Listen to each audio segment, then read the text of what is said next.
अगर किसी पेशेंट को हाथ में कंपन होती है, चाल धीमे हो जाती है, आवाज में फर्क आने लगता है, तो ये एक दस्तक होती है बड़े घातक न्यूरोलॉजिकल प्रॉब्लम पे। नमस्कार दोस्तों, मैं doctor Kunal Berani, senior consultant neurologist. आज हम बात करेंगे इस बीमारी के बारे में जिसको हम कहते हैं Parkinson's disease.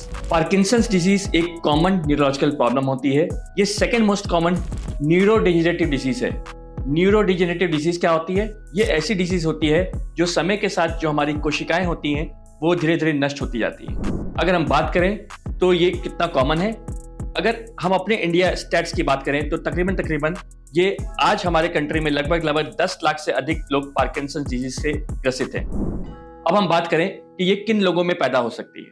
Parkinson disease usually जो पैदा होती है वो 50 उम्र के ज्यादा लोगों में पैदा होती है, जिसको हम लोग नॉर्मल एज कहते हैं।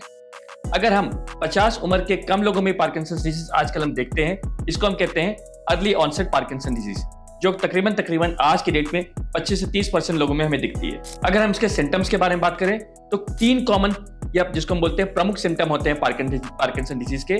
सबसे पहला ट्रेमर्स मतलब जैसे कंपन। ये पार्किंसन डिजीज का जो ट्रेमर या कंपन होती है, ये यूजुअली हम लोग उसको रेस्टिंग ट्रेमर कहते हैं।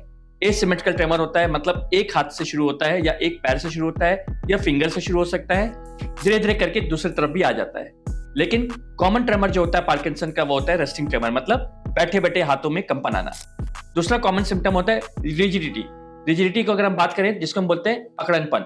पेशेंट्स को ये सिम्टम्स आने लगते हैं कि हाथ अकड़ने लगते हैं। तीसरा एक कॉमन सिम्टम होता है जिसको हम ब्रेडिकाइनेसिया कहते हैं। ब्रेडिकाइनेसिया मतलब स्लोनेस, उसकी चाल धीमी हो जाती है, उसकी आवाज धीमी हो जाती है, उसकी देरी दिनचर्या, वॉक करना, अपना रूटीन पे काम करना, ये सब स्लो हो जाता है।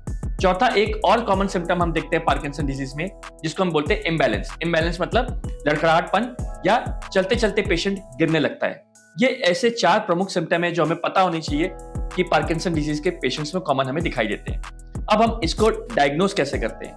पार्किंसन डिजीज यूजुअली डायग्नोसिस होती है सिम्टम्स के आधार पर। अगर कोई मरीज हमारे पास इन सिम्टम्स के साथ आता है, हम कुछ एग्जामिन करते हैं, हम बता सकते हैं कि पेशेंट को पार्किंसन डिजीज है कि नहीं। कुछ परसेंटेज ऑफ पेशेंट्स में हमें फैमिली हिस्ट्री भी मिलती है, मतलब उनमें परिवार में भी पार्किंसन डिजीज होता है। फर्दर इन्वेस्टिगेशंस के लिए कभी कभी हमें कुछ स्कैन्स करने पड़ते हैं, जैसे हमारे ब्रेन करने पड़ते हैं, देखने के लिए कि ब्रेन में कोई ऐसी इंजरी तो नहीं जिसकी वजह से पार्किंसन डिजीज के सिम्टम्स हमें दिखाई दे रहे हैं। आज की डेट में कुछ स्कैन्स जिसको हम फंक्शनल एमआरआई कहते हैं वो भी हम करते हैं, like PET scan, product scan. ये ऐसे स्कैन होते हैं जिसमें हमें पता चल पाता है कि जो ब्रेन की ग्रंथियां, जहां से हमारी जो न्यूरॉन्स हैं जो एक केमिकल बनाते हैं जिसको हम डोपामीन कहते हैं, कि वो ठीक से बन पा रहा है कि नहीं बन पा रहा है, क्योंकि उन्हीं की कमी से पार्किंसन डिजीज के सिम्टम्स पैदा होते हैं। अगर हम इसकी बात करें ट्रीटमेंट की, आज की डेट में जो हम ट्रीटमेंट ऑफर करते हैं पार्किंसन डिजीज को, एक मेडिकल ट्रीटमेंट जिसमें कुछ दवाइयां, जिसमें सबसे इंपॉर्टेंट दवाई होती है लीवोडोपा, ये कॉमनली हम लोग मरीज को देते हैं। कुछ और भी दवाइयां होती हैं जैसे कि कॉम्ट इनहिबिटर, माओ इनहिबिटर, एमेटाडीन और ट्राईहेक्सीफेनिडिल।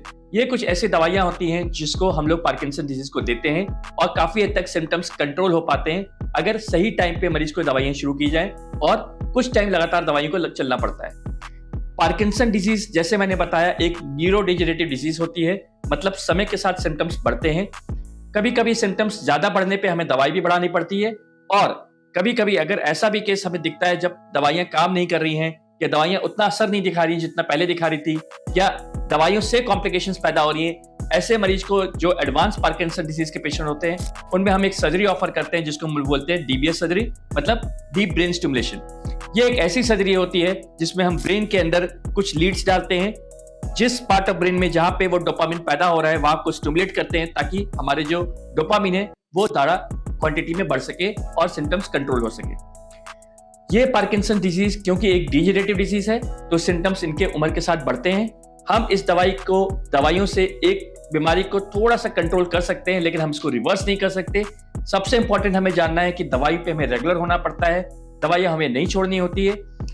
एक प्रॉपर ट्रीटमेंट से, फिजियोथेरेपी से, डेली अच्छी लाइफस्टाइल से अगर हम सुबह वॉक करें, एक्सरसाइज करें तो काफी हद तक पार्किंसन डिजीज को रोका जा सकता है इस रफ्तार से बढ़ने में, ताकि हम बड़ी तरफ ना बढ़े और समय पे दवाई से बीमारी को कंट्रोल कर सकें। Thank you.